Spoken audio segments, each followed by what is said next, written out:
RTI department లో అధ్యక్ష పన్నులు వేస్తా ఉన్నారు. పరోక్షంగా పన్నులు ఎట్లేసిందంటే ఈ 1 ఏప్రిల్ నుంచి మోటార్ సైకిల్ కొనుక్కుంటే ఒక రైతు, ఒక విద్యార్థి, ఒక కూలీయో మోటార్ సైకిల్ కొనుక్కుంటే 2000 రూపాయలు రోడ్ సేఫ్టీ ట్యాక్స్ కొత్తగా పెట్టిండ్రు. ఉన్న ఆర్టీఏ ట్యాక్స్ గా అదనంగా అదే మీరు పెద్ద పెద్ద కార్ల మీద వేయండి, లగ్జరీ కార్ల మీద ట్యాక్స్ వేయండి. మోటార్ సైకిల్ ఓ విద్యార్థి కొనుక్కుంటాడు, లేదంటే ఒక పాపం ఒక రైతు కూలీ కొనుక్కునే మోటార్ సైకిల్ మీద కూడా ఇవాళ 2000 రూపాయలు మినిమం రోడ్ సేఫ్టీ ట్యాక్స్ ను ప్రభుత్వం పెట్టింది. అదేవిధంగా మిడ్ సైజ్ కార్లు, చిన్న కార్ల మీద కూడా 5000 రూపాయల ట్యాక్స్ కొత్తగా ప్రతిపాదించారు. ట్రాన్స్పోర్ట్ వెహికల్స్ మీద 10,000 రూపాయల ట్యాక్స్ పెట్టినారు. కొంతమంది పాపం స్వయం ఉపాధి కోసం ట్రక్కులు కొనుక్కొని నడుపుకుంటా ఉంటారు, చిన్న లైట్ మోటార్ ట్రక్స్ కూడా కొనుక్కుంటారు, ఆటో ట్రాలీ లాంటి వాటి మీద 10,000 వేయడం తగదు. ప్రభుత్వం ఆలోచించి మీరు పెద్ద వాహనాల మీద వేయండి, కానీ మోటార్ సైకిళ్ల మీదనో, మధ్యతరగతి వాళ్ళు కొనుక్కునే కార్ల మీదనో, మరి పేదవాళ్ళు ఉపాధి కోసం బండ్లు కొనుక్కునే ట్రాన్స్పోర్ట్ వాహనాల మీద పన్నును తగ్గించాలని, దీన్ని ఆలోచించాలని చెప్పి మీ ద్వారా ప్రభుత్వాన్ని కోరుతా ఉన్నా. అదేవిధంగా ట్రాన్స్పోర్ట్ డిపార్ట్మెంట్ లో AMVI to MVI, MVI to RTO ప్రమోషన్లు 2 ఏళ్లుగా పెండింగ్ లో ఉన్నాయి. వాటిని పూర్తి చేయండి. మీరే అనేక సార్లు వాహనాలు ఇస్తామన్నారు, వాళ్ళకు వాహనాలు సమకూర్చండి.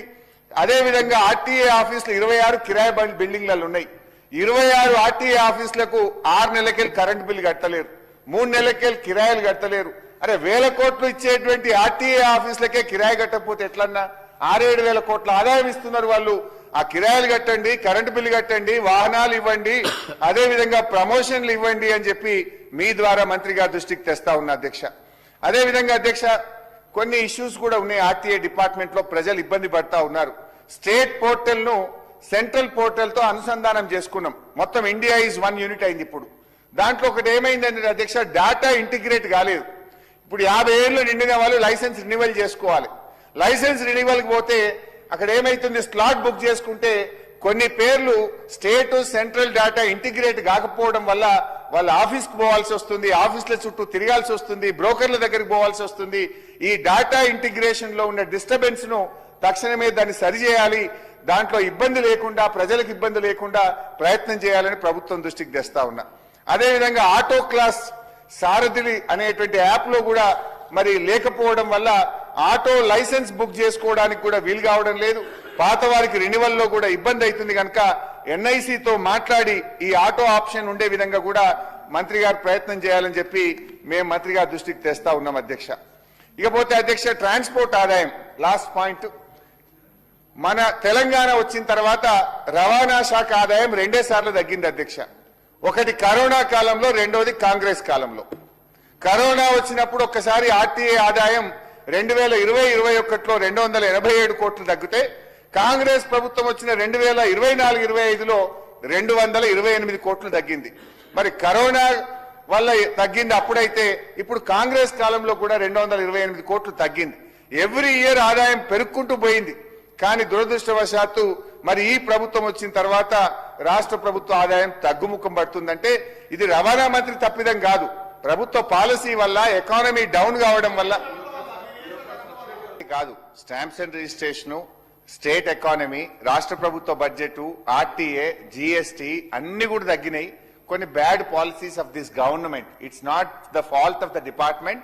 మొత్తం ఓవరాల్ గా కొన్ని పాలసీస్, అది బిగ్ సబ్జెక్ట్, నేను అందులో పోవట్లేదు. కానీ ఏది ఏమైనా ఆదాయం తగ్గిన విషయం నేను దృష్టికి తెస్తా ఉన్నా. రివ్యూ చేయండి, ఆదాయం పెంచే ప్రయత్నం చేయండి. ఇకపోతే ఆర్టీసీ విషయంలో అధ్యక్ష, మంత్రి గారిని మొన్న కూడా నేను క్వశ్చన్ అవర్ లో అడిగేటువంటి ప్రయత్నం చేశాము. సరే, స్కీమ్ విషయంలో మాకేం భిన్న అభిప్రాయం లేదు. కానీ గవర్నర్ గారి స్పీచ్ లో ప్రభుత్వము 9,222 కోట్లు మహిళలకు ఆదా అయినాయని మీరు చెప్తూ ఉన్నారు. మరి ఆర్టీసీకి ప్రభుత్వం ఎంత చెల్లించింది? నా దగ్గర ఉన్న సమాచారం ప్రకారం 7,275 కోట్లు మాత్రమే. దాదాపు 2-2.5 వేల కోట్లు ప్రభుత్వం ఆర్టీసీకి బకాయి పడ్డది. ఈ ఫిగర్ ను మంత్రి గారు చెప్తే బెటర్. వారు అథారిటీగా ఎంత మహిళలకు ఆదా అయింది, ప్రభుత్వం మహిళల ఇంకా ఆర్టీసీకి ఎంత చెల్లించాలి? ఎందుకంటే అధ్యక్ష, ఆర్టీసీ భవిష్యత్తు ప్రభుత్వం చెల్లింపు మీద ఆధారపడ్డది. ఒకవైపు ఆర్టీసీ లాభాల్లో ఉంది, మా మహాలక్ష్మి వల్ల మహిళలకు లాభమైంది, ఆర్టీసీకి లాభమైంది అంటున్నారు. మరి ఆర్టీసీకి లాభమైతే ఎంతో రాత్రింబవళ్ళు కష్టపడి పనిచేసే ఉద్యోగుల జీతాలు ఇవ్వాలి కదా, ఉద్యోగుల ఎరియర్స్ ఇవ్వాలి కదా, ఉద్యోగులకు పిఆర్సీ ఇవ్వాలి కదా. మా డ్రైవర్ అన్నారు, మా కండక్టర్లు చాలా ఇబ్బంది పడుతున్నారు. ఒకప్పుడు ఆర్టీసీ అంటే ఏముండేదంటే అధ్యక్ష, వాళ్ళ ఓఆర్ కంటే 4 రూపాయలు ఎక్కువ వస్తే కండక్టర్ కు డ్రైవర్ కు కొంత బోనస్ ఉండేది. ఇవాళ 100% ఓఆర్ వచ్చినా కండక్టర్ కు డ్రైవర్ కు బోనస్ లేకుండా అయింది. గతంలో అధ్యక్ష నేను ఫైనాన్స్ మినిస్టర్ గా పనిచేసినప్పుడు ఆర్టీసీకి బడ్జెట్ లో ప్రతి సంవత్సరం 1500 కోట్ల రూపాయలు పెట్టి గ్రాంట్ గా ఆర్టీసీకి ఇచ్చేవాళ్ళము. ఇప్పుడు గ్రాంట్ లేదు, ఇవ్వాల్సిన మహాలక్ష్మి డబ్బులు కూడా పూర్తిగా రాకపోవడం వల్ల ఆర్టీసీ ఉద్యోగులకు నష్టం జరుగుతా ఉంది. కాంగ్రెస్ పార్టీ ఇచ్చిన హామీ ప్రకారంగా దయచేసి ఆర్టీసీ ఉద్యోగులను ఎప్పుడు ప్రభుత్వ ఉద్యోగులుగా గుర్తిస్తారో ఒక ఖచ్చితమైన డేట్ మంత్రి గారు చెప్పాలని అడుగుతా ఉన్నా. ఆర్టీసీ ఉద్యోగులకు మీరు పీఆర్సీ ఎరియర్స్ ఎప్పట్లోకి ఇస్తారో కూడా చెప్పాలని ఆ ఉద్యోగుల పక్షాన్ని అడుగుతున్నా. వాళ్ళు ఇప్పటికే సమ్మెకు కూడా నోటీస్ ఇచ్చినట్టుగా మీడియాలో చూస్తా ఉన్నాం. వాళ్ళు యూనియన్ అయినా పునరుద్ధరించాలని అడిగినారు. దయచేసి ఆ యూనియన్ పునరుద్ధరిస్తారా, ప్రభుత్వ ఉద్యోగులుగా గుర్తిస్తారా, పీఆర్సీ ఇస్తారా, మీ విధానం చెప్పాలని చెప్పి ప్రభుత్వాన్ని కోరుతా ఉన్నా. అధ్యక్ష, అదేవిధంగా ఆటో సంక్షేమ బోర్డు వేస్తాము, ఆటో కార్మికులకు కూడా 12,000 రూపాయలు ఇస్తామన్నారు కనుక దాన్ని కూడా వెంటనే ఇవ్వాలని చెప్పి ఆటో కార్మికుల పక్షాన కూడా ప్రభుత్వాన్ని కోరుతా ఉన్నా. అధ్యక్ష, ఇక థర్డ్ సబ్జెక్ట్ పోలీస్. అధ్యక్ష, పోలీసు కూడా ఎవరు మాట్లాడలేదు సార్, మా వాళ్ళు మాట్లాడుతున్నారు, క్లుప్తంగా స్ట్రైట్ గా అడుగుతున్నారు సార్. నేను లంబా చోడ స్పీచ్ కూడా చెప్తలేను సార్. పోలీస్ అధ్యక్ష, సరే సభ్యులందరూ కూడా పోలీస్ చాలా ఇంపార్టెంట్. మా సబితక్క కూడా చాలా మంచి పాయింట్ చెప్పింది. అన్ని ఆఫీసులకు సాయంత్రం 6 అయితే సెలవు ఉంటది, పండుగ అయితే సెలవు ఉంటది, కానీ తాళం వెయ్యని ఆఫీస్ ఏదన్నా ఉందంటే అది ఒక పోలీస్ స్టేషన్ మాత్రమే అని మాజీ హోంమంత్రిగా మా సబితక్క చెప్పింది. నిజంగా కూడా వాళ్ళు రాత్రింబవళ్ళు కష్టపడతారు అధ్యక్ష. అయితే పోలీస్ శాఖ బడ్జెట్ తగ్గించారు. 2024-25లో పోలీస్ శాఖకు అయిన ఖర్చు 9,918 కోట్లు పెట్టి మరియు ఆ రోజు ఖర్చు పెట్టారు అధ్యక్ష. 25-26లో చూస్తే దాన్ని 9,589 కోట్లకు ఆర్ఈ పెట్టినారు. అంటే పోయిన సంవత్సరం కంటే పోలీసులకు ఈ సంవత్సరం 400 కోట్లు బడ్జెట్ తగ్గించారు. ఎట్లా సాధ్యమవుతుంది? అసలు జీతాలు పెరుగుతుంటాయి, డిఏలు పెరుగుతాయి, అలవెన్స్లు పెరుగుతాయి, కొత్త ఉద్యోగాలు వస్తున్నాయి, ప్రమోషన్లు వస్తుంటే ఇయర్ ఆన్ ఇయర్ ఖర్చు పెరుగుతుంది. కానీ మీరు 400 కోట్లు తగ్గింపు అనేటువంటిది ఇది ఏం సూచిస్తుంది అంటే ఈ ప్రభుత్వం, ఎందుకంటే నా మాటలు బయట అసెంబ్లీ బయట పాపం పొద్దున 6 గంటలకు వచ్చి రాత్రి 12 దాకా డ్యూటీ చేసే కానిస్టేబుల్ వింటున్నారు, భోజనం లేకుండా వింటున్నారు, రాష్ట్ర వ్యాప్తంగా కష్టపడే పోలీసులు వింటున్నారు. నేను ఎందుకు చెప్తున్నా యాజ్ అథారిటీగా చెప్తున్నా అధ్యక్ష. నేను ఫైనాన్స్ మినిస్టర్ గా ఉన్నప్పుడు డీజీపీ గారు, హోమ్ సెక్రటరీ గారు వచ్చి కొట్లాడి మా పోలీసుల సరెండర్ లీవ్ డబ్బులు కావాలి సార్, పోలీసుల మనోస్థైర్యం దెబ్బతినొద్దు అని చెప్పి కొట్లాడి టీఏలు సరెండర్ లీవ్లు తీసుకొని వెళ్లేవాళ్ళు. కానీ ఈ రోజు అధ్యక్ష ఈ ప్రభుత్వం వచ్చిన తర్వాత ఇవాళ దాదాపు 7 టీఏ బిల్లులు రాష్ట్ర వ్యాప్తంగా పెండింగ్ లో ఉన్నాయి. ఇందులో ఒక్క విషయం ఏంటంటే ఒక్క 3 జిల్లాలకు మాత్రం ఇచ్చారు. అన్ని జిల్లాల పోలీసులు మన పోలీసులే కదా. ఒక ములుక్కో, వికారాబాద్కో, ఖమ్మం 3 జిల్లాల పోలీసులకు టీఏలు ఇచ్చి 30 జిల్లాల పోలీసులకు టీఏ బిల్లులు ఇవ్వకపోతే వాళ్ళు బాధపడుతున్నారు. మేము రోజు అసెంబ్లీకి వస్తుంటే అన్నా మా టీఏ బిల్లు గురించి మాట్లాడు, మా సరెండర్ లీవ్ గురించి మాట్లాడని బయట ఉండే పోలీస్ కానిస్టేబుల్ రోజు మా దృష్టికి తెస్తా ఉన్నారు అధ్యక్ష. రాష్ట్ర వ్యాప్తంగా 3 సరెండర్ లీవ్లు పెండింగ్ లో ఉన్నాయి, 7 టీఏ బిల్లులు పెండింగ్ లో ఉన్నాయి. దయచేసి పోలీసుల సరెండర్ లీవ్లు, టీఏ బిల్లులు విడుదల చేయండి, పోలీస్ బడ్జెట్ లో కోత పెట్టొద్దు అని మీ ద్వారా నేను ప్రభుత్వాన్ని విజ్ఞప్తి చేస్తా ఉన్నా అధ్యక్ష. అదేవిధంగా అధ్యక్ష రిటైర్మెంట్ బెనిఫిట్లు రాక కూడా ఈ మధ్య కొంతమంది ఎస్ఐలు, ఒక సిఐ వరంగల్లో సూసైడ్ చేసుకున్నాడు. బిడ్డ పెళ్లి చేసినాడు. బిడ్డ పెళ్లి చేస్తే ఆ ఇవ్వాల్సిన కట్నం డబ్బులు ఇవ్వకపోవడం వల్ల ఆ సిఐ గారు ఆ బిడ్డను అల్లుడు ఎలగొట్టిండు.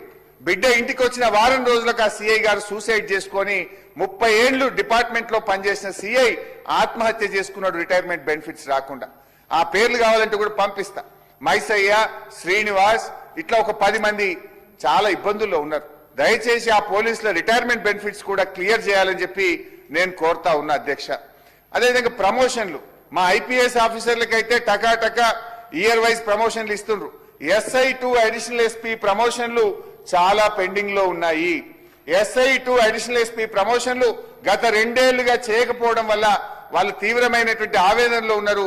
వాళ్ళ ప్రమోషన్లన్నీ కూడా తక్షణమే పూర్తి చేయాలని చెప్పి ఈ ప్రభుత్వాన్ని కోరుతా ఉన్నా. అదేవిధంగా ఆరోగ్య భద్రత, ఆనాడు బీఆర్ఎస్ ప్రభుత్వం ఉన్నప్పుడు ఆరోగ్య భద్రత కింద పోలీసులకు క్యాష్లెస్ ట్రీట్మెంట్ దొరికేది. ఈ ప్రభుత్వం వచ్చిన తర్వాత ఆరోగ్య భద్రతను 1 లక్ష రూపాయలకే పరిమితం చేసిండ్రు. అంటే 1 లక్ష మీద అయితే వాళ్ళే కట్టుకోవాలి. ఆ పేద కానిస్టేబుల్ కట్టుకోగలుగుతారా అధ్యక్ష? మరి ఆరోగ్య భద్రత వల్ల పోలీసులు ఇబ్బంది పడుతున్నారు. మిగతా ఉద్యోగుల్లాగా వీళ్ళని కూడా ఈహెచ్ఎస్ లో భాగస్వామ్యం చేస్తారా? మరి ఈ ఆరోగ్య భద్రత ఎందుకు 1 లక్ష రూపాయలకు కుదించారు? ఆరోగ్య భద్రత కార్డు తీసుకపోతే ఆసుపత్రులు జాయిన్ చేసుకుంటలేవు. 400 కోట్లు బకాయి పడ్డది, బిల్లులు రాలేదని చెప్పి పోలీసులకు వైద్యం కూడా ఇవాళ నిరాకరించేటువంటి పరిస్థితి ఉన్నది. ఇది కూడా ఒక కానిస్టేబుల్ ఆరోగ్య భద్రతకు నెలకు 1200 రూపాయలు కట్టాడు ఒక కానిస్టేబుల్. వాళ్ళు కట్టిన పైసలకు ప్రభుత్వం కొంత కాంట్రిబ్యూషన్ ఇస్తే ఆరోగ్య భద్రత దొరుకుతుంది. ఇవాళ ఆరోగ్య భద్రత పోలీసులకే భద్రత కరువైంది. ప్రజలను కంటికి రెప్పలాగా భద్రతతో చూసుకునే పోలీసులకు ఇవాళ ఆరోగ్య భద్రత కరువైనటువంటి పరిస్థితి వచ్చింది. ప్రభుత్వం దయచేసి వారికి మంచి వైద్యం అందించే విధంగా ప్రయత్నం చేయాలని కోరుతా ఉన్నా. పోలీస్ శాఖలో కూడా పోస్టింగ్లకు ఒక రేట్లు డిసైడ్ అయినాయి. పెద్ద ఎత్తున అవినీతి కూడా పెరిగిందనేటువంటి ఆరోపణలు కూడా వస్తా ఉన్నాయి. దయచేసి అటువంటిది ఉంటే సరిచేయాలని చెప్పి కూడా నేను కోరుతా ఉన్నా అధ్యక్ష. ఇంకొక విషయం అధ్యక్ష, ఇవాళ హైదరాబాద్ కేసీఆర్ గారిని ఏమనంటే కేసీఆర్ గారి బ్రాండ్ మారుస్తాం, ఆనవాళ్ళు దుడి చేస్తామంటారు.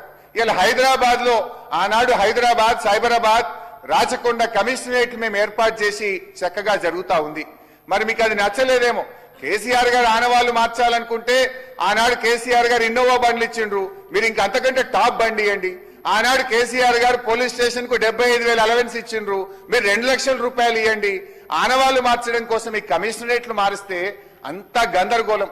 పొద్దున ప్రకాష్ గౌడ్ ఎమ్మెల్యే గారు మాట్లాడుతుంటే కూడా విన్నా, నా కాన్స్టిట్యున్సీ 3 ముక్కలైంది, ఏ పోలీస్ స్టేషన్ ఏ కమిషనరేట్ లో ఉందో నాకే అర్థమైతలేదు, అంత ఆగమాగం ఉన్నది అని 2-3 ఎమ్మెల్యేలు మాట్లాడుతుంటే హౌస్ లోనే విన్నాను నేను. ఇలా పాపం ఈ హైదరాబాద్, సైబరాబాద్, రాచకొండ కమిషనరేట్ లో కానిస్టేబుల్ నుంచి అడిషనల్ ఎస్పీ దాకా నేను ఏ కమిషనరేట్ పోతానో, నేను ఏడుంటానో, నేను ఈడుంటానో ఆడిపోతానో అనే గందరగోళం, అయోమయమైనటువంటి పరిస్థితుల్లో ఇవాళ పోలీసులు మీరు నెట్టివేయడం జరిగింది. దయచేసి ఆలోచించండి. ఏదన్నా ఆనవాళ్లు మార్చాలంటే మాకంటే బాగా చేయండి, కానీ ఆనవాళ్ల పేరు మీద ఉన్న వ్యవస్థను కన్ఫ్యూజన్ వ్యవస్థగా మార్చొద్దని చెప్పి ఈ రోజు మేము కోరుతా ఉన్నాం అధ్యక్ష. ఇంకొక చిన్న ఉదాహరణ చెప్పి ముగించే ప్రయత్నం, చాలా ఉన్నాయి కానీ క్లుప్తంగా చెప్పే ప్రయత్నం చేస్తా. ఇవాళ ఒక కానిస్టేబుల్ అధ్యక్ష, పాపం ఆయన కొడుకు ఆస్ట్రేలియాలో చదువుకోవడానికి సీట్ వచ్చింది అధ్యక్ష.